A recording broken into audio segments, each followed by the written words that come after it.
Yeah, this new champagne socialism always fails, but old-fashioned capitalism always succeeds. That's my take. Joining us now, we welcome back Ohio gubernatorial candidate and our friend Vivek Ramaswamy.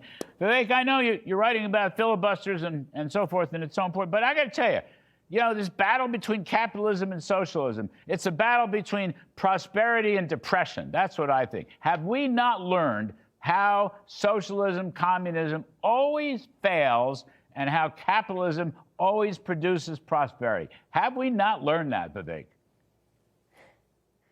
Well, look, part of this is the education system, Larry. Have we learned it? The problem is we have literacy issues starting at a young age. We got to incorporate financial literacy, every form of literacy, into our schools and teach our young people the greatest system known to the history of man to lift people up from poverty is actually capitalism, to explain the principles of economic growth starting young.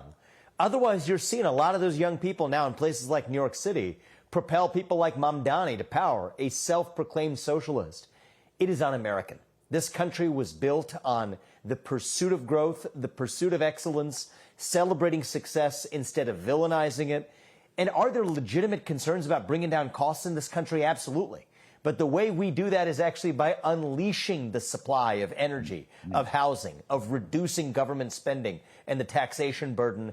That's what history teaches us, and we got to perhaps, Larry, do a better job of transmitting that to the next generation of young Americans. I love it, Ron. I love it, Vivek. I just love to hear you talk about it that way. It's fabulous stuff. Look, this guy, Mamdani, just to deal with him for a second. So he goes to a super expensive, so-called private liberal arts college in Maine. That's why I call it champagne socialism. I mean, it's not like he's in the trenches really helping people. I mean, it's sort of like a fashion that's come on here. It's very fashionable, but it has to be whooped. And you're right about that. My point is, growth will solve affordability. And you talked about the policies, taxes, spending, deregulation, energy, and so forth.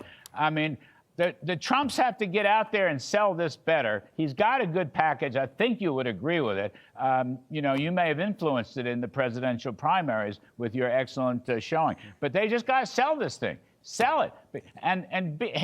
Take on head-on this battle between capitalism and socialism. Look, I think President Trump is doing a great job, including with federal deregulation. What I want to see more from the rest of the Republican Party, though, Larry, is to bravely and courageously actually make the case for capitalism. Yes. I don't want to see the GOP turn into another capitalist apologist party where the left has gone outright socialist and then the right somehow becomes a little less socialist and we're arguing about those kinds of questions about which subsidies instead of which ones. No. We don't want left-wing socialism. We don't need a new form of Republican socialism. President Trump's done a great job at the federal level. But at the state level, there's a lot we can do to embody those changes. You want to bring down those electric bills? Produce more energy, starting with natural gas. You want to bring down the cost of housing? Get the red tape out of the way, the land use restrictions that gets in the way of new home construction. Slash property taxes while you're at it. That reduces the cost of ongoing home ownership. And if you don't like inflation, I don't, nobody does, above a 2.5% level. It's not something we want in this country.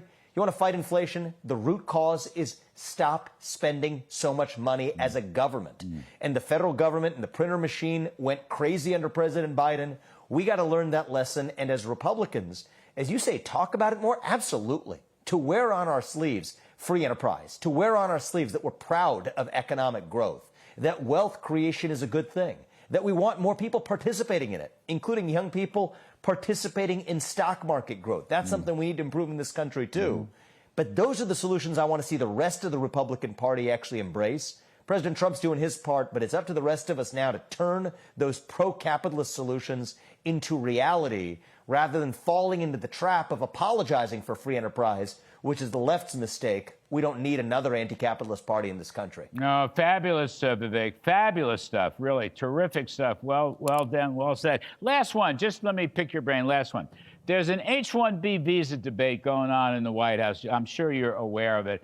President Trump is saying, look, we need some of these workers for a while, but we don't need them forever, but we should hang on to them for a while. Other people don't want them out of the country right away. I myself, I'm not an expert on all this, all the numbers, but I know we don't produce enough engineers in this country, and we need to do more on that score. What's your quick take on the H-1B visa debate? Well, look, President Trump is obviously a bold leader who wants to make America great at the federal level. I'm running for governor of Ohio, and I will tell you one of the underappreciated issues here, Larry, across the country is at the state level, improve education, period. You have woke indoctrination for years that has suppressed standards, suppressed the pursuit of excellence. You want to actually improve math and science and engineering grads in this country? Start young. Third grade literacy. If you can't read by the end of third grade, you're not going to fourth grade until you can. I'm bringing that to Ohio. Numeracy by eighth grade. Algebra competence by the time you enter high school ought to be the basic standard.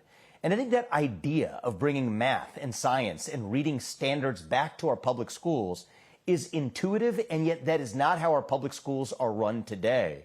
And I think anybody who's talking about any other issue about the labor market without paying attention to the issue of education shouldn't be taken seriously. No. At the end of the day, our educational achievement standards have fallen. A lot of the ideological and victimhood psychology and indoctrination substituted for academic excellence.